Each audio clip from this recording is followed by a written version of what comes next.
atheist brother coming at you, and I've been hearing a lot of Christians talk about objective morality, so I decided to do a video on objective morality.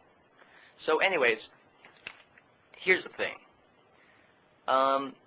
Objective morality should be perhaps the claim that there are things that are pretty much absolutely right and things that are absolutely wrong.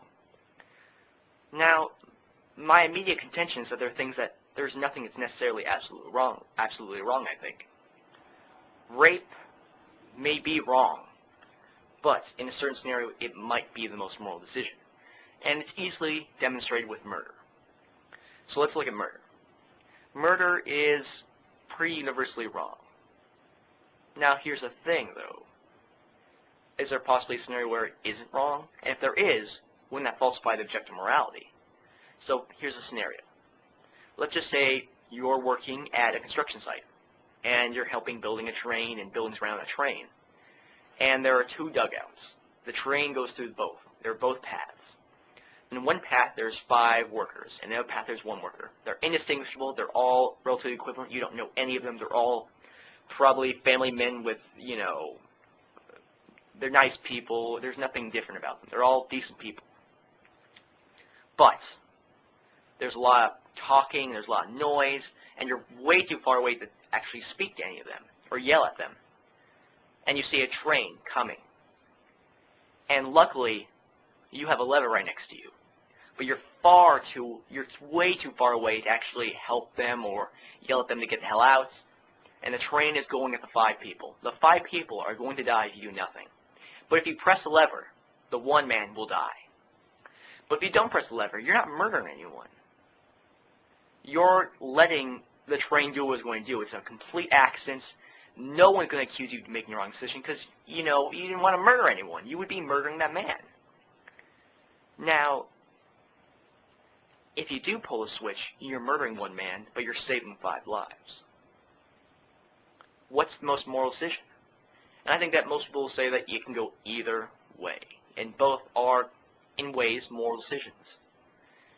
And if you start, saying not 5 people, 20 people, 100 people, 1,000 people, eventually someone's going to say, you know what? Pressing that lever is worthwhile.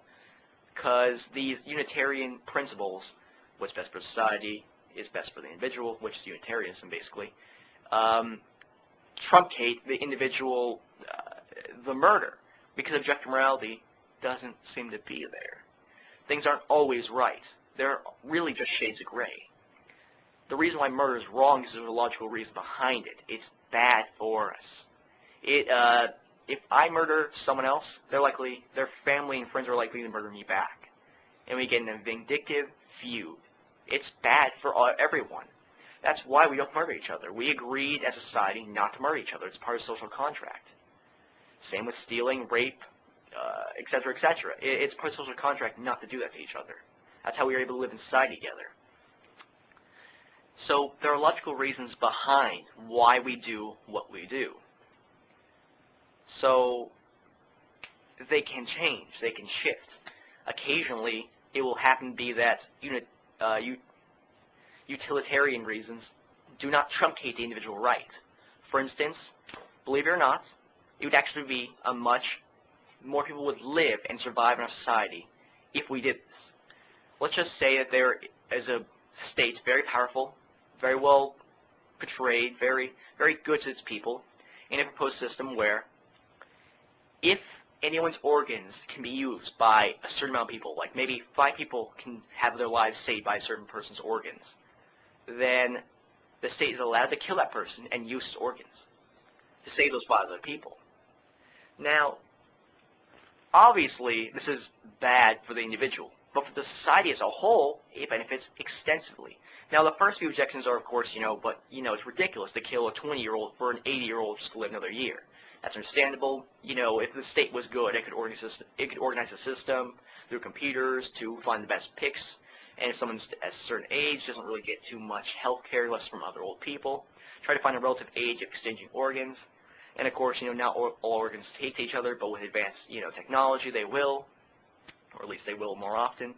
So, if you go through it and through and through it, you can see that this is plausibly a better system than we have now. Because people who need a heart transplant can get it.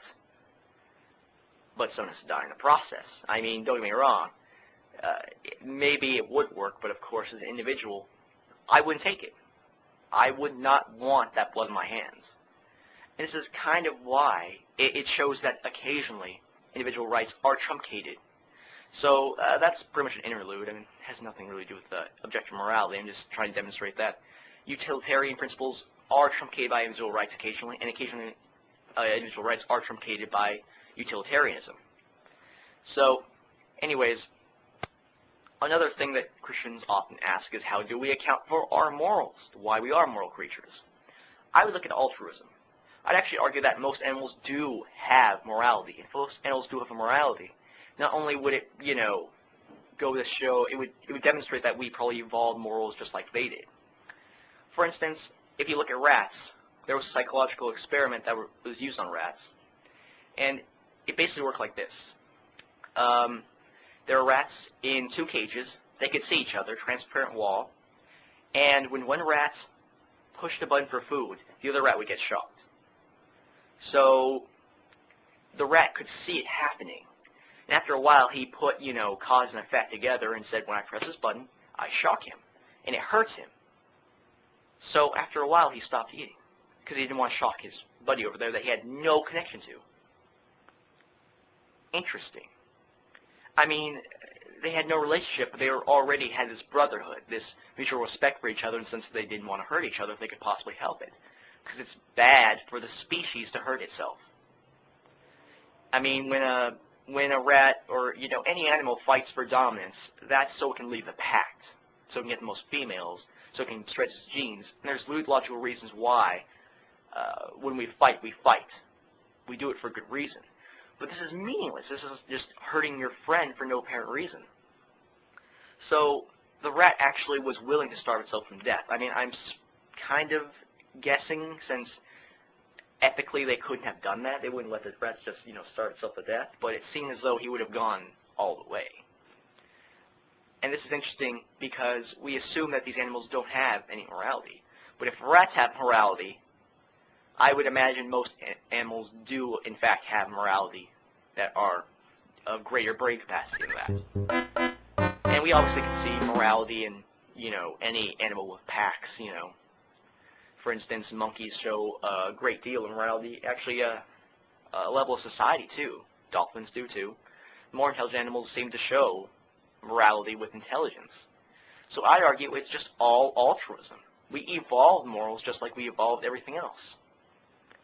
And basically that's where I'm coming from. I think that's what really is the case here. That we evolved our morals. Objective morality does not exist. You can put up examples where it fails, where the most moral decision is to murder someone. And you could probably feasibly think of a situation where rape is the most moral decision. And it doesn't make rape good or, murder ideal. But that's why I subscribe to something I call at least preferable behaviors. I'm taking it from Stepbot in his idea of universally preferable behaviors, but I'm just going to take it universally and not make it too convoluted. It just means the idea that you can argue that some behaviors are more preferable than the others, and that way you can actually compare the societies instead of being completely relative, which is an issue for another video.